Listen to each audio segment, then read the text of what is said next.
Futebol de Verdade com António Tadeia.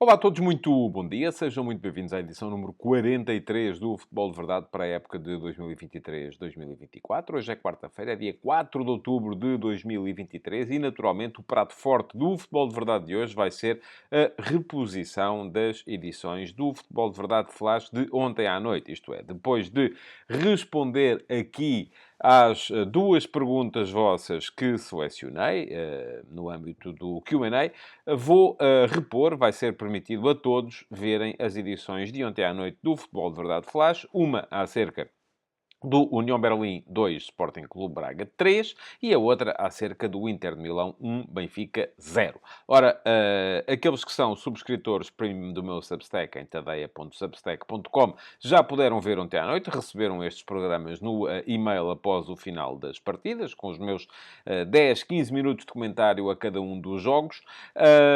Aqueles que o não são, porque, enfim, não podem, não querem, acham que não devem, pagar os tais 5€ por mês que custa a subscrição premium do meu Substack e ter a satisfação de contribuir para apoiar a minha atividade como jornalista independente dos grandes grupos de média, vão poder na mesma ver os programas, só que só agora, umas horas valentes depois de acontecer. Por outro lado, tem a hora de almoço mais preenchida, portanto, também pode ser, afinal de contas, uma coisa boa. Bom, lá mais à frente, vamos ter então aqui a reposição desses dois programas, das duas edições de ontem do Futebol de Verdade Flash. Deixem-me dizer-vos mais duas coisas.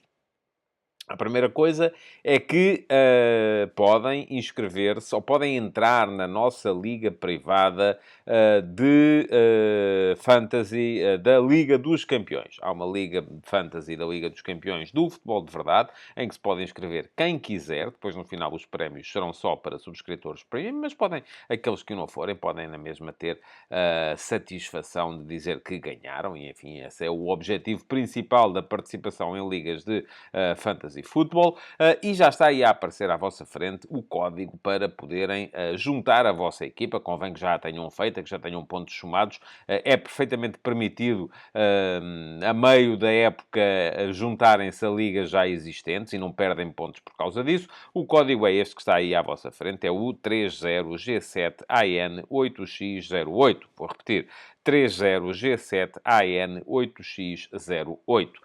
Se quiserem juntar-se à nossa liga, até se tiverem uma boa pontuação, podem entrar, imaginem, diretamente para o primeiro lugar. Eu amanhã vou aqui dar nota da classificação e de quem são os melhores ao fim de 2 jornadas. E explicarei melhor também, sempre à edição de quinta-feira a seguir à jornada de Champions, explicarei melhor quais são os prémios que estarão à vossa disposição no final da temporada. A segunda coisa que tenho para vos dizer é que hoje, quarta-feira, dia 4 de outubro, vamos ter, além deste Futebol de Verdade do meio-dia e meia, mais 2 edições do Futebol de Verdade. Isto é um fartote, é um fartar-vilanagem, conforme se diz. Vamos ter às 6h30 a edição desta semana, que foi atrasada em um dia, porque ontem o futebol de Champions para as equipas portuguesas começou mais cedo. A edição desta semana do Futebol de Verdade Report vai sair hoje, quarta-feira, às 18h30 e será entregue apenas a subscritores premium do meu Substack, em tadeia.substack.com. E se quiserem ter a certeza de que recebem, é só uma questão de ir lá fazer a vossa subscrição antes das 18h30. Fica aqui o link para poderem inscrever-se e fazer a vossa subscrição premium do meu Substack. E a segunda será mais ao final da noite e será também exclusivo para subscritores premium do meu Substack, pelo menos hoje, que é a edição do Futebol de Verdade Flash relativa ao Futebol Clube do Porto, Futebol Clube Barcelona. Vai ser entregue hoje à noite aos subscritores premium e será possível, ou será passível de ser vista por qualquer um de vós amanhã, no seguimento do Q&A. Aqui é mais uma edição do Futebol de Verdade do meio-dia e meia. Mas vamos lá então avançar rapidamente para as perguntas de hoje no Q&A desta edição. Futebol de Verdade com António Tadeia.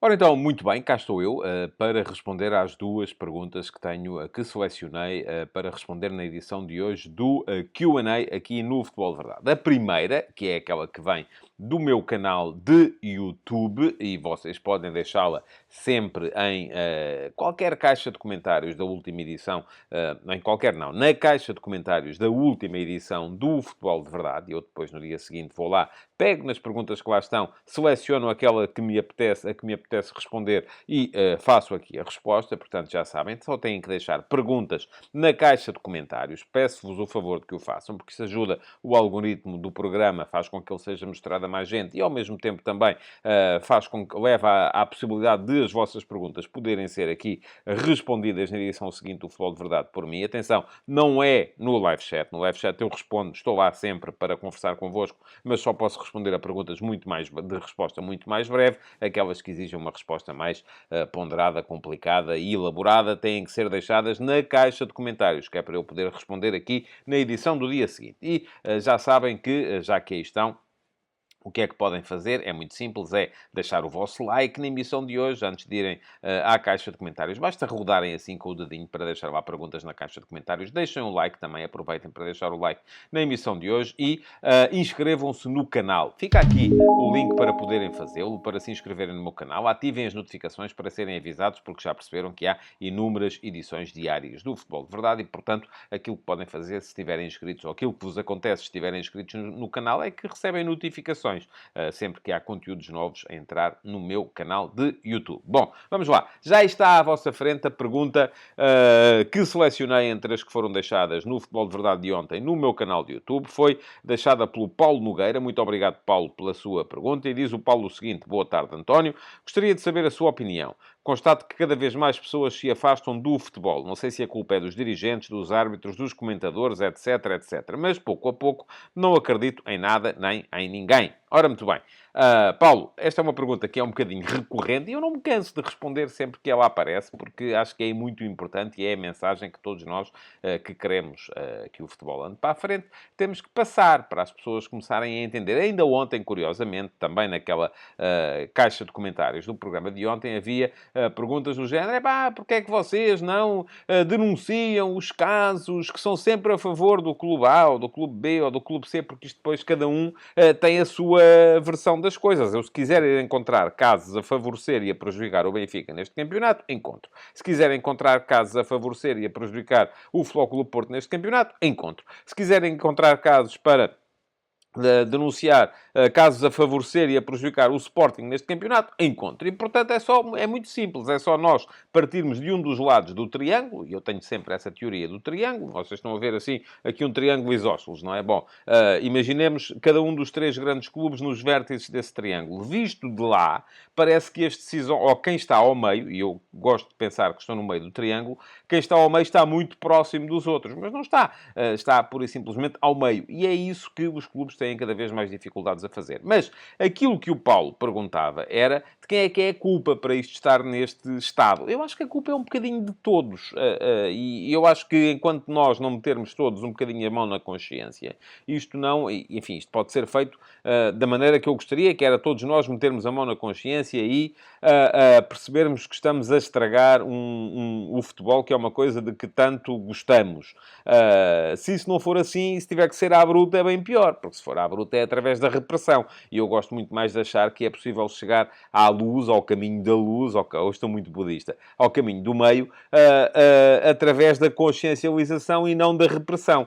Porque se tiver que ser pela repressão é muito pior. Mas porquê é que eu digo que a culpa é de todos nós? Porque todos nós acabamos por contribuir ao fim e ao cabo um bocadinho para isto. Contribuem os dirigentes porque, na sua senha de tentarem ir buscar benefícios para o seu lado, começam a espalhar as narrativas de que só os outros é que são beneficiados e os nossos não, e por isso vemos que todos os departamentos de comunicação de todos os clubes ficam caladinhos quando há jogos em que recolhem algum benefício, mas não só protestam nos jogos em que têm algum prejuízo, como vão até inclusive a protestar nos jogos em que acham que os adversários tiveram benefício, mesmo que eles não tenham participado nesses jogos. Isso eu acho que é do mais ridículo que pode haver, que é um clube a queixar-se, um clube A a queixar-se das arbitragens nos jogos entre o clube B e o clube C. Enfim, é mesmo uma falta de noção total e absoluta, e é aí que eu digo que é como o sapateiro não, eu continuo a chamar sapateiro ao homem. O vendedor de sapatos, o dono da sapataria pôr um placar à entrada a dizer assim: não comprem aqui, porque isto aqui é tudo estragado, é tudo de má qualidade. E é isso que nós dizemos, que os nossos...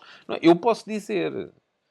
se eu achar que a Liga Portuguesa está inquinada, posso dizer e tenho esse dever de dizer. Agora, aqueles que são os dirigentes dos clubes da Liga Portuguesa virem dizer que a Liga Portuguesa está inquinada é só estarem a contribuir para baixar o valor do produto que estão a tentar vender ao potencial cliente. E isso aí, enfim, não é assim que se faz.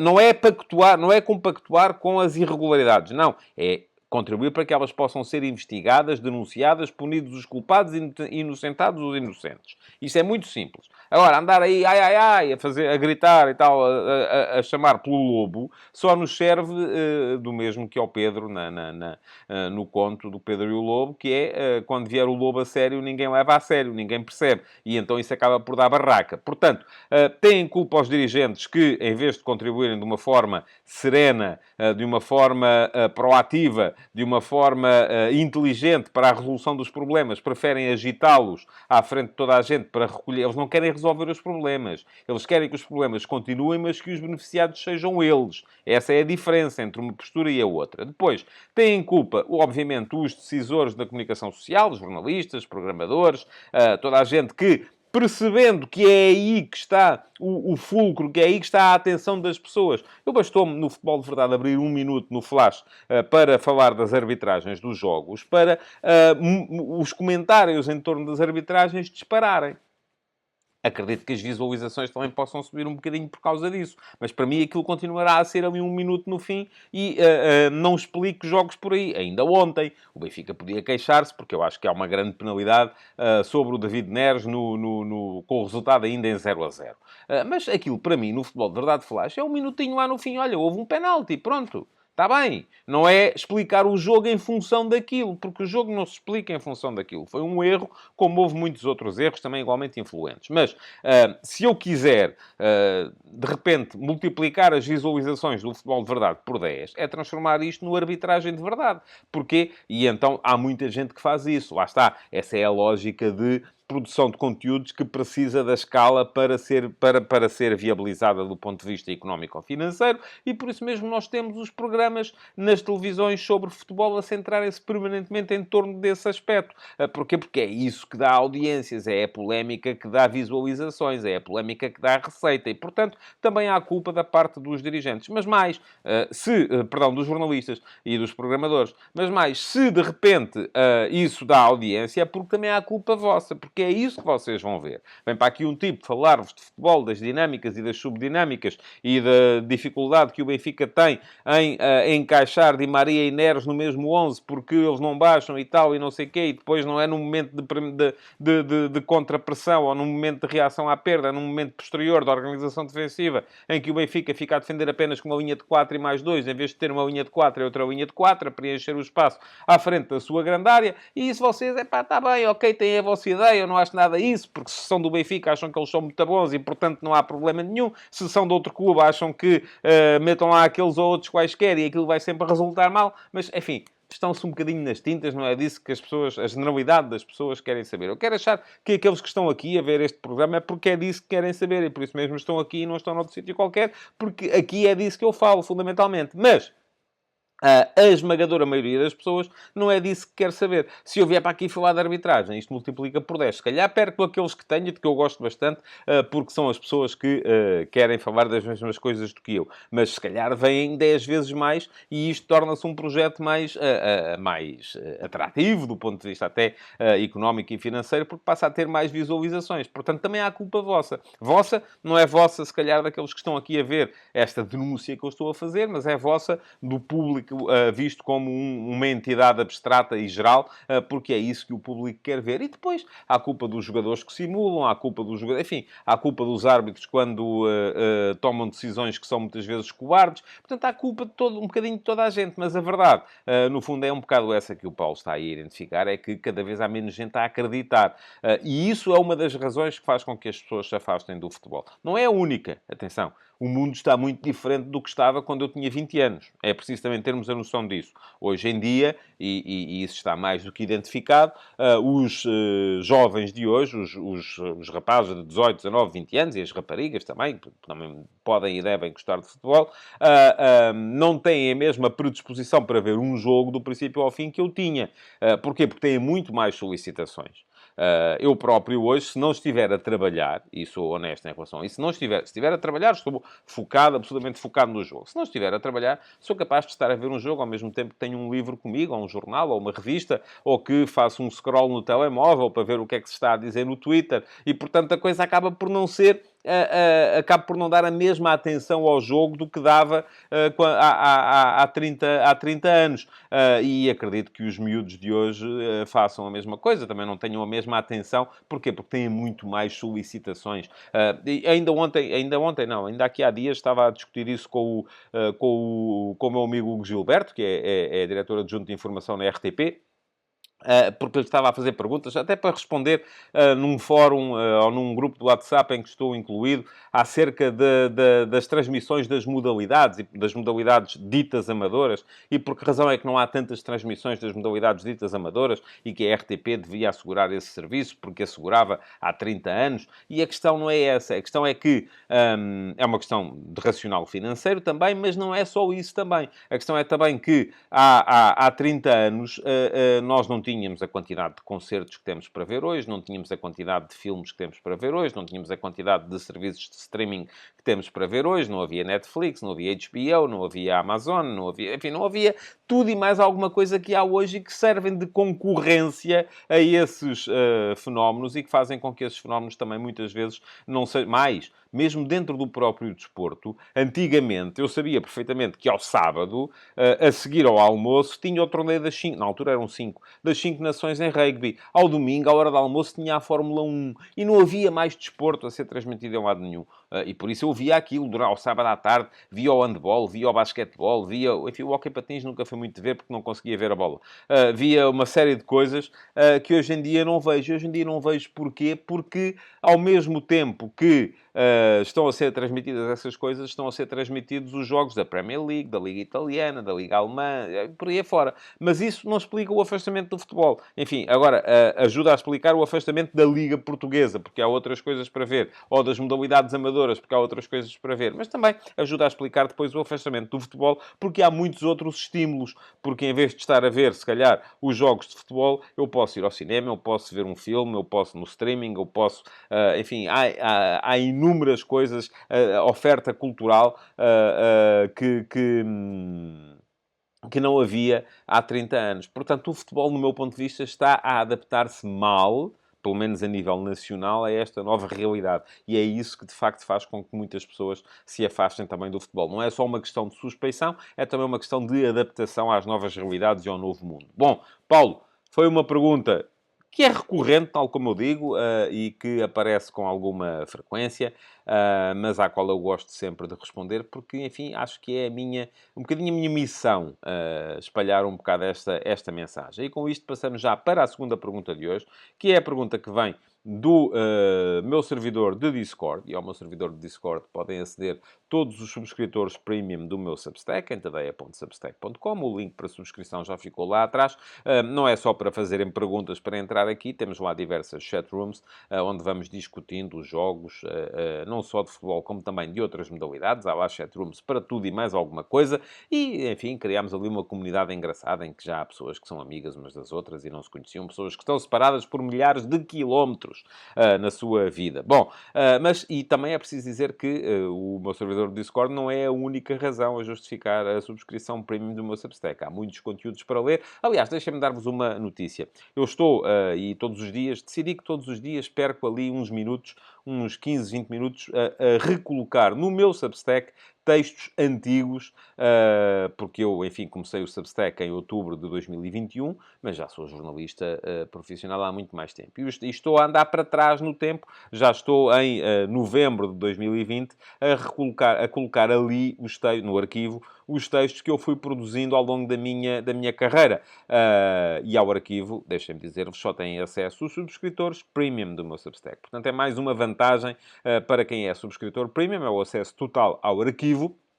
Enquanto que, enfim, entre muitas outras, a entrada no servidor de Discord, a entrada no meu canal de Telegram, a recepção do Futebol de Verdade Flash, do Futebol de Verdade Report, enfim, há inúmeras coisas, vantagens para os subscritores premium do meu Substack. E uma delas é poderem deixar as perguntas para o Futebol de Verdade no meu servidor de Discord, e já está aí à vossa frente a pergunta que eu selecionei entre as de hoje, que é a pergunta deixada pelo Filipe Quintal. E pergunta ao Filipe o seguinte: bom dia, caro António. Muito se tem falado da constante presença, adaptação de Orsnes no 11 do Benfica. Acho que se tornou claro que se trata de um jogador com a confiança absoluta do treinador. De certeza que existem outros casos parecidos no futebol mundial. O que é que o António acha destas escolhas? Ou seja, abdicar um pouco do enquadramento tático de um jogador e, quiçá, tornar a equipa teoricamente mais fraca para ter um treinador em campo. Digo isto pois julgo que o caso do Orsnes jogar sempre é mesmo por isso. Não acredito que seja uma questão de gerir egos, como provavelmente acontece com o Di Maria. Muito obrigado, Filipe, pela sua pergunta. Eu também não acho de todo que seja uma questão de gerir egos. Não me parece que o Orsnes tenha o caráter de impor ou de fazer birra caso de repente vá para o banco. Não acho tanto que ele seja um treinador em campo, porque, enfim, um treinador em campo eu entendo um jogador que comanda os outros, que corrige os outros, que faz com que os outros cumpram as missões táticas ou estratégicas que lhes estão atribuídas. Acho muito mais que se trata de um jogador no qual o treinador tem absoluta confiança e, conforme me dizia também o meu amigo Alexandre Santos, jornalista da RTP, no outro dia, eu acho que ele chegou a dizer isso mesmo em direto, o Orsnes é um jogador que não é aluno de 20 em nada, mas é aluno de 14 a tudo. Portanto, ele faz tudo razoavelmente bem e, portanto, acaba por ser escolhido. Mas há uma razão fundamental para o Roger Schmidt querer ter sempre o Orsnes em campo. É que o Orsnes, de facto, é uma espécie de peça móvel na chave que é a chave tática deste Benfica. Onde quer que o Schmidt o utilize, ele acaba por aportar alguma coisa de diferente que o especialista na posição não aporta. Por exemplo, ontem, e eu vou explicar isso com certeza daqui a bocado no Futebol de Verdade Flash, relativo ao jogo, a presença do Orsnes em campo a partir da posição de avançado interior esquerdo, no 4-2-3-1 de Roger Schmidt. Eu não lhe chamo extremo esquerdo, porque lá está, os avançados do Benfica, aqueles três homens de apoio ao ponta de lança, jogam sempre muito mais por dentro do que abertos nas alas. A presença dele ali destinava-se, sobretudo, a garantir que no momento da organização defensiva o Benfica não ficava em 4-2 e ficava pelo menos em 4-3. Isto é, que além da linha de 4 defensiva e dos dois médios, havia um dos homens daquele terceto do apoio ao ponta de lança que baixava. Não é uma questão de pressão alta. E eu tentei explicar isso hoje nas conversas de bancada, e fica aqui o link para quem quiser ler. Perdão, no último passo. Eu mudei o nome à crónica, agora chama-se outra vez Último Passo, e portanto foi isso que eu expliquei hoje. Tentei explicar no Último Passo de hoje de manhã, no meu Substack. Ficou ali já o link para quem quiser ir ler. Não é uma questão de pressão alta, não é uma questão de reação à perda. Eu não acho de todo que os jogadores da frente do Benfica, o Rafa, o Di Maria, o Neres, o Musa, sejam assim tão fracos em reação à perda, até porque acho que o segredo da reação à perda do Benfica tem muito mais que ver com a concentração de homens no quadrante da bola do que com comportamentos individuais exacerbadamente agressivos ou exacerbadamente inteligentes na reação à perda. Portanto, eu acho que isso o Benfica não perdeu. Aquilo que o Benfica perdeu foi quando os adversários conseguem ultrapassar aqueles primeiros 5, 6 segundos de pressão que marcam o fulcro do gegenpressing. O Benfica, em termos de organização defensiva, se está com Neres, Di Maria, Rafa e Musa, fica muito destapado atrás e passa a defender apenas com 4 mais 2. E se os médios são atraídos a um dos lados e depois há variação de flanco para o outro lado, acaba sempre por haver situações de inferioridade numérica dos jogadores do Benfica face aos adversários. Portanto, não tem tanto a ver com isso, tem mais a ver com a necessidade ou com a consciencialização de que é preciso baixar mais um homem, pelo menos. O ideal era baixar mais dois. Mas é preciso baixar mais um homem, pelo menos, naquele momento, para ocupar melhor o espaço à frente da linha defensiva e ele não ser tão vulnerável, o Benfica não ser tão vulnerável a variações de centro de jogo nessa altura. Porque ali não serve de nada ter... pode-se ter dois médios defensivos da maior agressividade, que eles também veem cartões amarelos e são expulsos se fizerem muitas faltas, mas se eles são atraídos a um lado e se eles fazem falta, vem um amarelo, já não podem fazer, a bola vira para o outro lado, acabam sempre... Dois jogadores não conseguem ocupar a largura toda do campo. Três também têm dificuldades. Mas eu acho que ontem a justificação principal do Roger Schmidt para recolocar o Orsnes numa posição que não é a dele, a posição dele é médio centro, era a posição que ontem estava a ser ocupada ou pelo Coxo ou pelo João Neves, mas a razão para a colocação do Orsnes naquela posição é que ele sabe perfeitamente que, tendo o Orsnes ali, é um jogador taticamente disciplinado e que baixa para cumprir essa missão. Da mesma forma, a razão para o ter como defesa lateral é a noção de que precisa de ter um jogador que, no momento de transição defensiva, não se deixa tanto levar pela vertigem ofensiva e é capaz de manter ali, porque uma coisa é o Benfica jogar como jogava no ano passado, com Bá e Grimaldo, são dois laterais hiper-ofensivos que depois precisam de alguma atenção do resto da equipa para compensar as suas ausências e o espaço nas suas costas. Ora, com o Orsnes já há um jogador que tem uma consciencialização tática diferente das coisas. Portanto, a cada jogo, o Schmidt vai percebendo onde é que lhe convém mais encaixar o Orsnes de acordo com as características que ele quer para aquele jogo e de acordo com as questões que ele quer tornar mais prementes para aquele jogo. E é isso que tem levado muito à sua titularização e à sua mudança de posição de jogo para jogo. Agora, a sua pergunta, e eu tenho que voltar aqui, porque já me perdi um bocadinho, tenho que voltar aqui, peço desculpa por estar a olhar para baixo, mas tenho que voltar aqui à pergunta. O que é que eu acho destas escolhas? Abdicar um pouco do enquadramento tático de um jogador e, quiçá, tornar a equipa teoricamente mais fraca. Enfim, eu acho que a equipa não fica teoricamente mais fraca. Fica, de facto, aquela posição passa a ser preenchida de acordo com outro tipo de características. O Schmidt sabe que, tendo o Orsnes a avançada interior esquerdo, não dá à equipa, do ponto de vista ofensivo, a mesma coisa que daria ter ali o Neres. Mas, lá está. O cumprimento da posição não é só ofensivo, é também defensivo. O futebol é um jogo que é uno. As equipas atacam a pensar como vão defender a seguir e defendem a pensar como vão atacar a seguir. Portanto, ter o Orsnes ali já é atacar a pensar como é que a equipa se vai defender a seguir. Da mesma forma que ter o Orsnes a defesa lateral é exatamente a mesma coisa. Não quer dizer que a equipa esteja mais fraca, não quer dizer sequer que aquela posição esteja mais fraca, quer dizer que aquela posição está ou preenchida de uma maneira diferente. E é isso que é preciso ter sempre em conta. Eu acho que o Orsnes está mais ou menos condenado a continuar a ser um híbrido que vai jogando ora aqui, ora ali, ora acolá na equipa do Benfica. Aliás, basta ver que a última vez que Schmidt tinha usado este plano tático sem ponta de lança, Orsnes foi o 10. Jogou nas costas de Rafa, que nesse dia foi o ponta de lança. E como Rafa saía muito da posição, Orsnes chegou a ser o jogador mais avançado da equipa em algumas circunstâncias. Ontem, outra vez sem ponta de lança, já foi Neres quem jogou na posição de falso 9, vamos chamar-lhe assim, com o Rafa nas costas, e o Orsnes foi jogar no corredor lateral. Porquê? Porque o Schmidt terá sentido que era ali que fazia sentido, porque precisava que ele depois baixasse para preencher a ala daquele lado. E por alguma razão, o Inter teve sempre muito mais facilidade em ativar o Di Marco ou a desequilibrar através do Di Marco num corredor do que o Dumfries no outro, embora o gol tenha nascido numa jogada do Denzel Dumfries. E também teve a ver não só com a presença de Orsnes face à presença de Di Maria do outro lado, mas também muito com o facto do Acerbi ser um jogador muito forte a subir do Bastoni ser um jogador muito forte a subir com bola, enquanto do outro lado, enfim, o Pavard também o é. Portanto, isso acaba por não haver aí grande diferença. Bom, está respondida a pergunta do Filipe.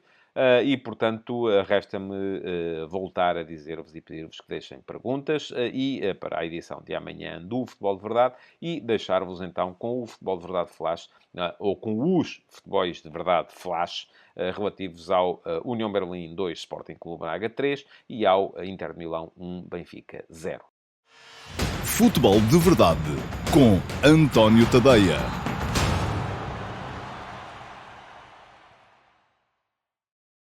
Olá a todos e sejam muito bem-vindos ao Futebol de Verdade Flash para o União Berlim 2, Sporting Clube Braga 3. Foi um Braga igual a si próprio que teve que marcar 3 golos para conseguir obter uma vitória que foi filha de uma extraordinária capacidade de aproveitamento das ocasiões de que a equipa dispôs. Isto tudo depois de uma primeira parte com deficiências do ponto de vista defensivo, sobretudo no controle da profundidade, que levaram a 2 golos do veloz Geraldo Becker e àquilo que parecia ser uma derrota anunciada. Foi ao Braga a primeira remontada depois de 2 golos de desvantagem de uma equipa portuguesa nas competições europeias, desde que o Boa Vista ganhou por 3-2 ao Odense na Taça UEFA em 1996. Portanto, já lá vai muito tempo. No final, 2 bolas paradas e 3 remates de longe valeram a remontada a uma equipa que voltou a superar largamente o seu índice de golos esperados. De acordo com as ocasiões que criou, o Sporting Clube Braga deveria ter marcado algo como 1,3 golos. Isto são números da Goal Point. Marcou 3. Além disso, o Braga manteve a habitual ineficácia atrás. Sofreu golos pelo 7º jogo consecutivo, desde o 1-0 contra o Panathinaikos, em Atenas, sendo que nesta série só o Sporting e o Boa Vista é que marcaram apenas uma vez. Nestes 7 jogos, o Braga sofreu 13 golos. Assim, de facto, fica difícil. A capacidade do União para chegar à baliza de Mateus em 3 passos foi aquilo que causou mais dificuldades ao Sporting Clube Braga, que, sobretudo do lado esquerdo do seu setor defensivo, defendido por Borja e Niakate, se mostraram sempre vulneráveis.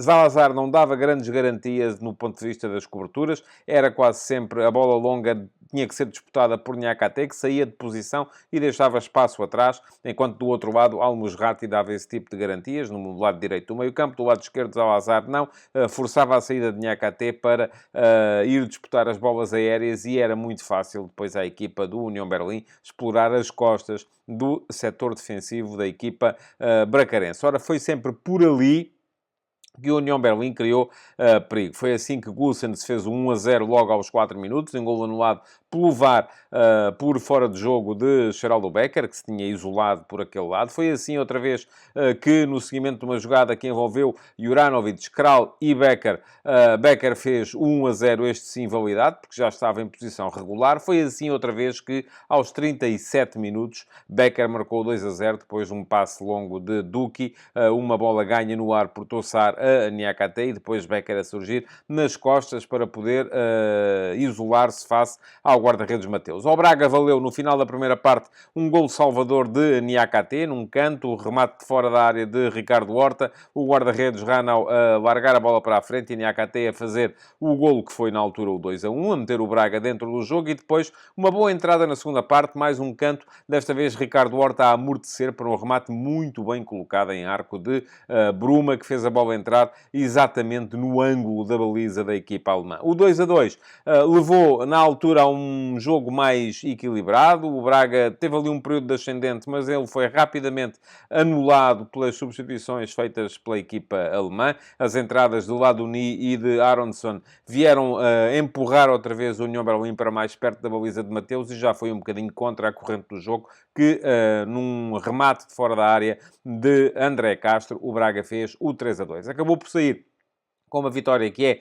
muito importante, não só porque, enfim, volta a meter a equipa de Artur Jorge na luta pela qualificação para a fase seguinte da Liga dos Campeões, mas, sobretudo, porque deixa o Sporting Clube Braga com vantagem naquele que se adivinha possa vir a ser o confronto direto com a União Berlim na luta por uma posição na Liga Europa a partir daqui, porque o terceiro lugar dá qualificação para a Liga Europa. Foi, no entanto, uma vitória que, com certeza, vai ser recordada com alegria pelos adeptos, pelos jogadores, pela equipa técnica, pelos dirigentes da equipa do Sporting Clube Braga, porque, enfim, não é todos os dias que se ganha de virada depois de estar a perder por 2-0. No entanto, daqui sai ainda a noção de que, mais uma vez, apesar dos 9 fora de jogo que a equipa do Braga conseguiu arrancar ao ataque do União Berlim, que há enormes deficiências do ponto de vista defensivo e hoje elas tiveram muito que ver com o controle da profundidade e com a incapacidade para impedir que os adversários ganhassem as costas da última linha, que não tinha José Fonte, não tinha Paulo Oliveira, são alegadamente os 2 centrais mais lentos, mas mesmo com o Niakate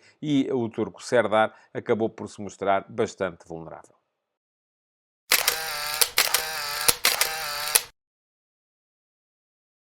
Vamos então à fotografia tática deste jogo para vos dizer que tanto o Sporting Clube Braga como o União Berlim trocaram dois homens relativamente ao jogo do último fim de semana. No caso do União Berlim, trocou o treinador Urs Fischer também o sistema tático. Porquê? Porque se Trimmel, o habitual ala direito, deu lugar a Juranovic, depois Fofana, que atua mais na frente, promoveu o regresso ao 3-5-2 por troca com o 3-4-3 que foi usado no fim de semana, porque entrou para o lugar dele foi Abarer, um centrocampista. O União Berlim apareceu assim em 3-5-2, com Ranau na baliza, depois três centrais, Doiki, Bonucci pelo meio e o português Diogo Leite pelo lado esquerdo, os centrais que encaixavam sempre, e já vou explicar como, nos atacantes da equipa do Sporting Clube Braga. Depois, Juranovic era o ala direito, Goossens o ala esquerdo, e havia três homens no meio campo. Kral atrás de uma dupla formada por Abarer e Tossar, sendo que Tossar jogava mais sobre a meia-direita e Abarer mais sobre a meia-esquerda. Na frente, o velocíssimo Cheralo Becker e o mais fixo Behrens, sendo que Behrens estava, sobretudo, à procura de bolas aéreas que raramente lhe surgiram. No caso do Sporting Clube Braga, também duas alterações relativamente ao jogo na Amadora.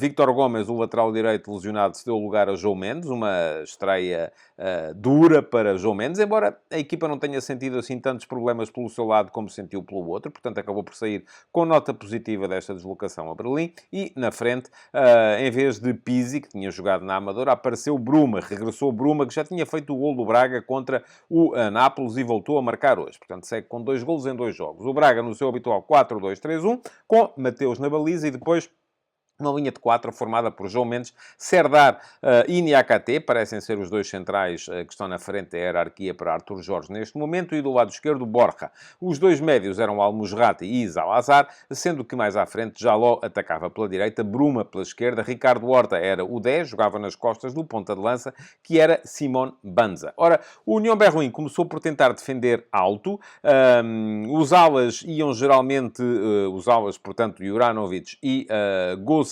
iam geralmente buscar os laterais da equipa do Sporting Clube Braga, o João Mendes e o Borja, sendo que depois, se um dos centrais, e geralmente quem fazia isso era Bonucci, e encaixava no Simón Banza, o Doiki e o Diogo Leite iam buscar os dois atacantes que mais se aproximavam. Um caía geralmente no Ricardo Horta e o outro caía num dos extremos, o que quer dizer que sobrava sempre alguém para o Braga poder criar perigo. Isso não se viu muitas vezes ainda assim, e raramente a equipa do Sporting Clube Braga conseguiu fazê-lo, apesar das trocas posicionais constantes entre os seus três homens da frente. Porque se no papel Bruma saía da esquerda, Álvaro Jaló da direita e Ricardo Horta de uma posição mais central, eles muitas vezes foram trocando de posições. Ora, nos bancos, os treinadores começaram a mexer aos 63 minutos.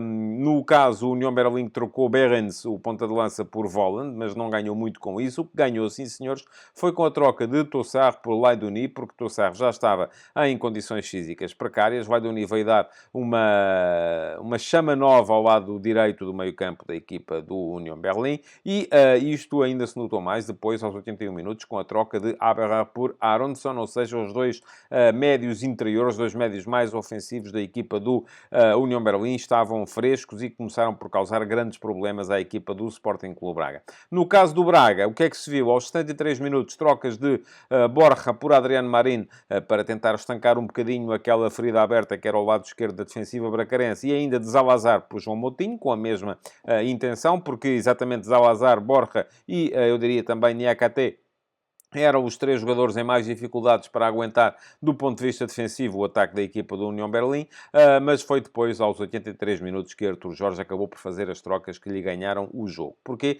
Porque saíram, então, na altura de Jaló por Abel Ruiz, Ricardo Horta por Vítor Carvalho, e o Braga encarou a ponta final do jogo em 4-3-3, com Al-Musrati e Vítor Carvalho como médios mais posicionais, João Moutinho um bocadinho mais à frente, a funcionar ao mesmo tempo como terceiro médio para ganhar a batalha face aos três médios da equipa do União Berlim, e ao mesmo tempo também como segundo avançado, porque Abel Ruiz partia do ataque no lado direito, Bruma partia do ataque do lado esquerdo e Banza mantinha-se como ponta de lança. Por fim, foi já aos 86 minutos que entrou o jogador que fez o gol da vitória, André Castro. André Castro foi jogar para o meio-campo, para o lado de Al-Musrati, sendo que nessa altura, porque quem saiu foi João Mendes, Vítor Carvalho acabou o jogo como lateral direito. O Braga, mesmo com estas, vamos chamar-lhe assim mesmo, invenções, acabou por fazer o gol da vitória e ganhar os 3 pontos que estavam em disputa no Estádio Olímpico de Berlim.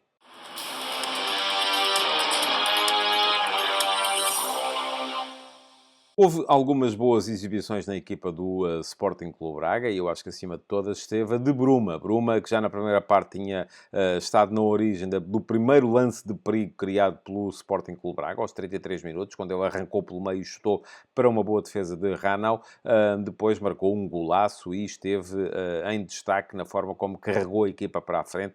Era quase sempre por ele que a equipa do Sporting Clube Braga saiu. Também não esteve mal Al-Musrati, da mesma forma que já vos disse aqui que João Mendes não acusou a pressão da estreia. Ricardo Horta acaba por estar nos lances dos golos, à exceção do último, que já não estava em campo, mas nos dois primeiros é ele que remata para a recarga de Niakate no primeiro e é ele quem dá a bola à Bruma para o segundo, mas de qualquer maneira parece-me que o herói do jogo estava do outro lado. O herói do jogo só pode ter sido Geraldo Becker, pela forma como dinamitou a defensiva da equipa do Braga, indo sempre à procura da profundidade e criou muito mais perigo quando atacou pela direita. Na segunda parte, por razões que só mesmo o Urs Fischer poderá explicar, ele deixou de atacar sobre a direita para passar a fazê-lo sobre a esquerda e teve muito mais dificuldades para encontrar o espaço entre João Mendes e Serdar do que tinha tido na primeira parte para encontrar o espaço entre Niakate e Borja. No entanto, foi ele, autor de 2 golos, dos 2 golos do União Berlim, o herói desta partida.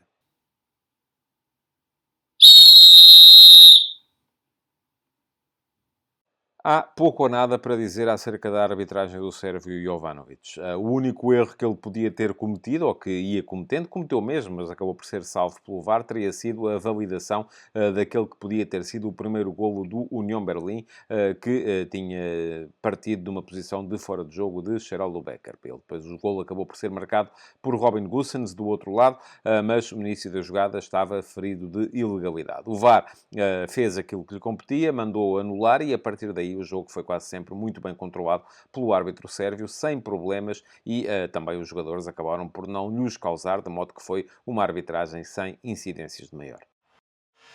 Futebol de Verdade, com António Tadeia.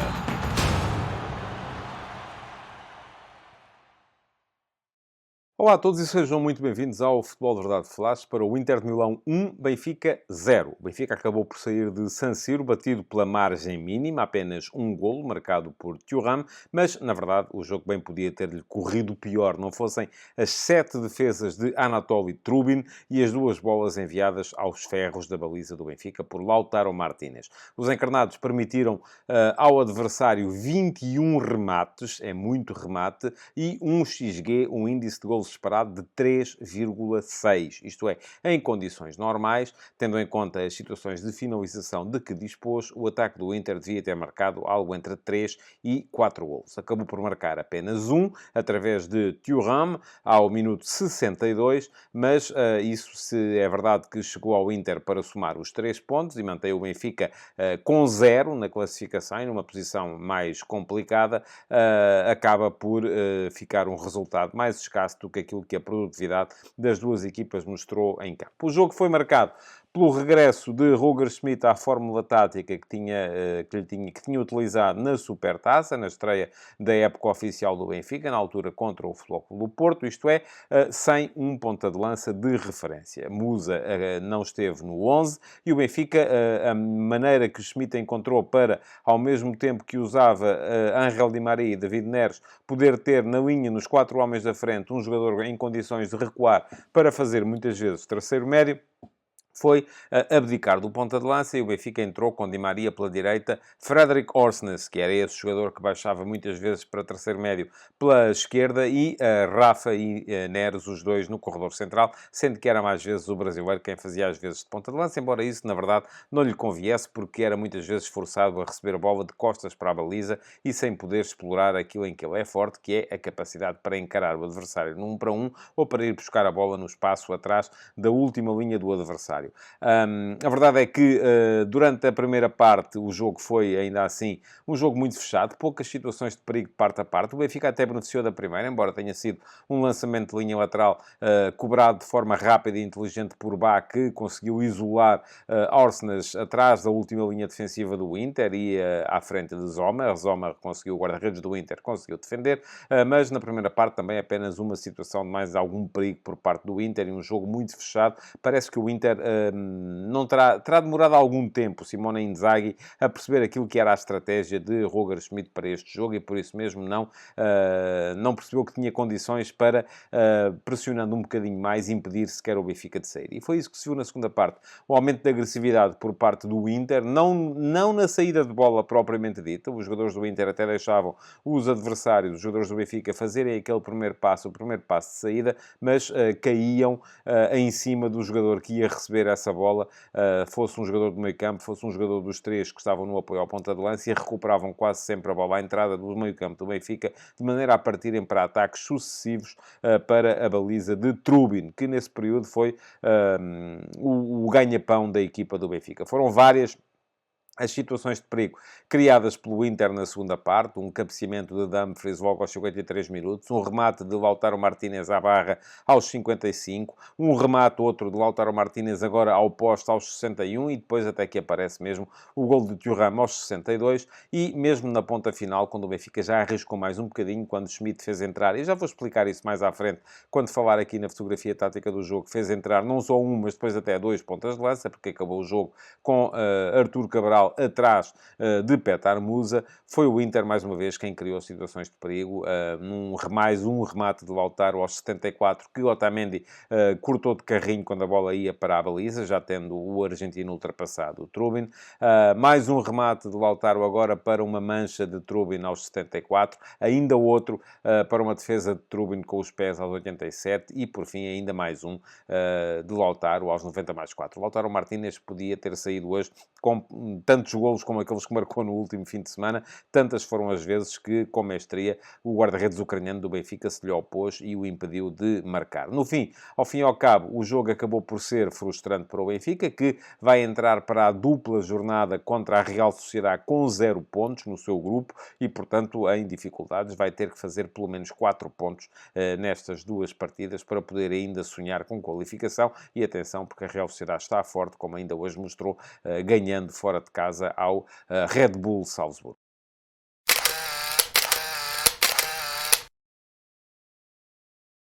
Ora, vamos então à fotografia tática do jogo de San Siro para vos dizer que o Inter trocou 4 homens relativamente aos 4-0 à Salernitana do último fim de semana, na qual tinha feito até alguma rotatividade. Lautaro Martínez, por exemplo, que hoje foi capitão da equipa, nesse jogo tinha saído do banco, inclusive para fazer os 4 golos da vitória do Inter de Milão. Ora, uma das alterações para hoje foi precisamente essa, a entrada de Lautaro para o ataque, para o lugar que no fim de semana tinha sido ocupado por Alexis Sanches, mas houve mais.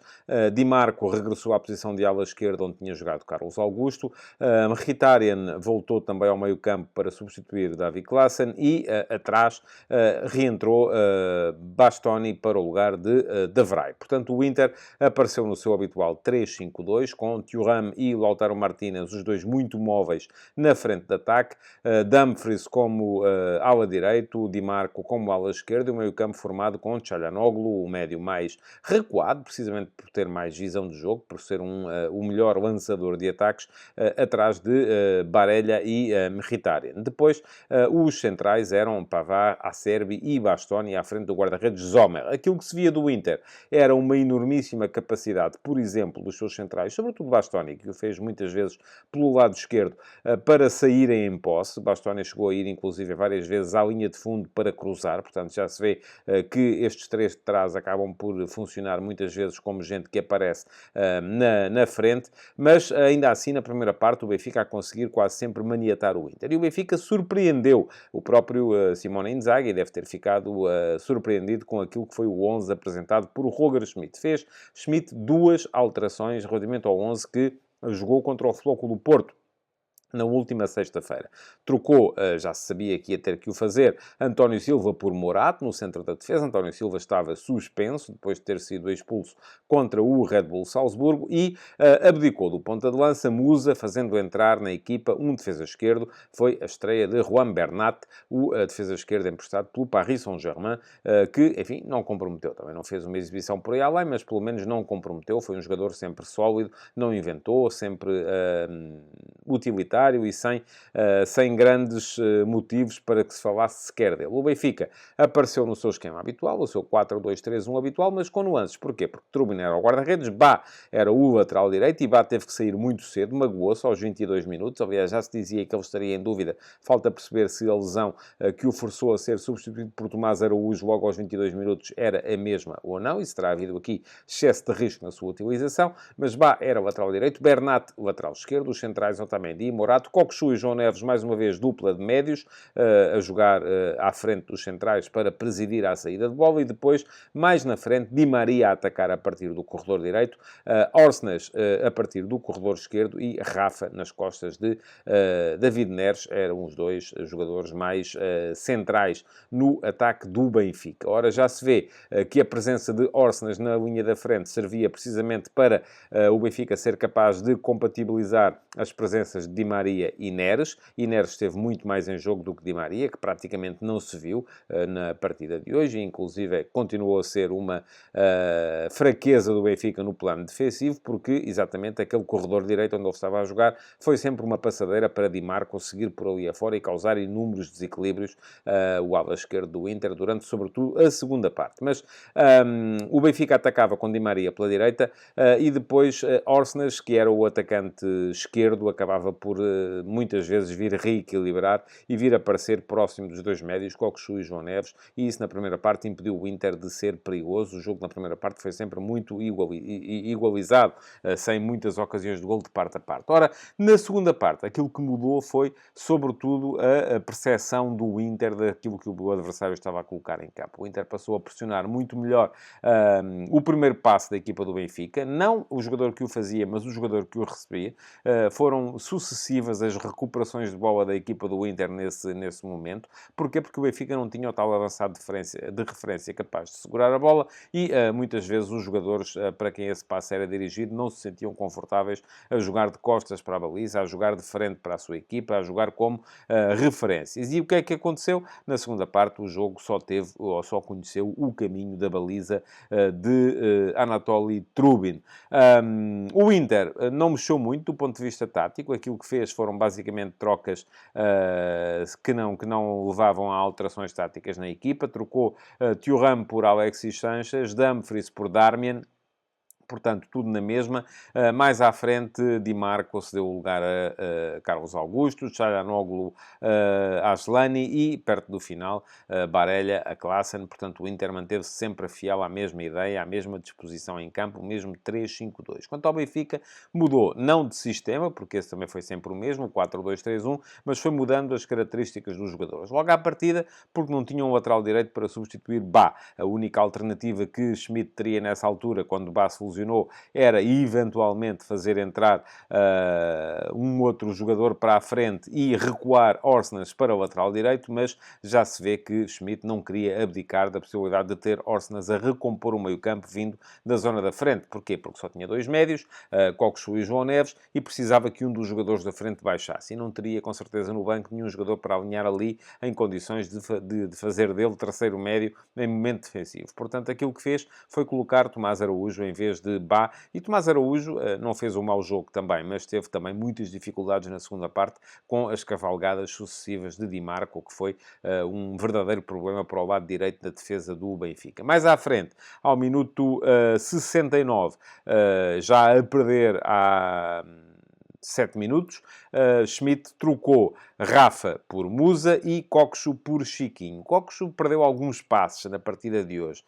Não me parece, no entanto, que o Benfica tenha ficado a ganhar com a troca de Coxo por Chiquinho. Quanto à troca de Rafa por Musa, foi finalmente a entrada de um avançado de referência, o que levou a que Neres pudesse passar a jogar como segundo avançado e pudesse passar a beneficiar da tal referência e dos apoios frontais que tinha à sua frente para eventualmente desequilibrar. Não o conseguiu muito porque o jogo estava de sentido único para o outro lado. O Benfica ainda trocou mais até a final, trocou Di Maria magoado por Cabral e trocou Bernat por Jurasek. No caso de Bernat por Jurasek também é troca por troca, defesa esquerda por defesa esquerda. Quando saiu Di Maria para entrar Cabral, Orsnes foi jogar para o lado direito, o que de certa forma também servia para conter Di Marco, que estava a ser o maior problema que o Benfica estava a ter de enfrentar. Nesse momento foi Orsnes para o lado direito do ataque para tentar conter o ala esquerdo do Inter também. Neres passou para o lado esquerdo do ataque e Artur Cabral passou a jogar nas costas de Musa com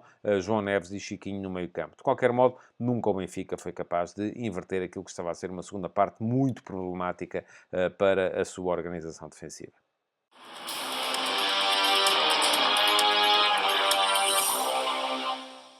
Houve algumas boas exibições na equipa do Inter, a começar, enfim, os três centrais todos bem, Pavard, Acerbi e Bastoni. Bastoni especialmente bem. Porquê? Porque tem uma capacidade de saída com bola nos pés que desequilibra qualquer sistema defensivo que se lhe oponha. Porque o jogador do Benfica que estaria daquele lado, do lado direito, e muitas vezes foi Di Maria. Di Maria não é propriamente um jogador conhecido pela sua enormíssima capacidade defensiva. Era muitas vezes atraído pela saída de Bastoni, que passava por ele e libertava Di Marco, que era o ala esquerdo, e que aparecia depois completamente lançado e em condições de, juntamente com o médio que aparecesse por ali, o atacante que aparecesse por ali, criar problemas a Araújo, que era quem se colocava como lateral direito, em vez do lesionado Bá. Di Marco, já se vê, foi o principal desequilibrador no jogo do Inter. Estiveram bem também os três médios, sobretudo na segunda parte, muito agressivos na recuperação de bolas, Çalhanoğlu, Barella e Mkhitaryan. Lautaro é que foi, de facto, uma sombra de si próprio, muito em jogo, mas mal no ponto de vista da finalização. Quanto à equipa do Benfica, não há muito boas exibições a recomendar. Já vos disse há pouco que Bernat não inventou, não comprometeu. Os dois centrais também, com muito trabalho, acabaram por não ser dos piores. Neres foi do meio campo para a frente o único que ainda assim mostrou alguma coisa e o herói do jogo, não só do Benfica, mas do jogo, acabou por ser mesmo Anatoly Trubin. O guarda-redes ucraniano não só se mostrou mais uma vez forte a jogar com os pés, com alguns passos que conseguiram eludir aquela primeira zona de pressão do Inter, como depois na defesa dos postos, com 7 defesas, acabou por ser o homem em destaque da partida e algumas dessas defesas de muito difícil execução. Começa a render a aposta do Benfica em Trubin, que hoje foi o herói do jogo.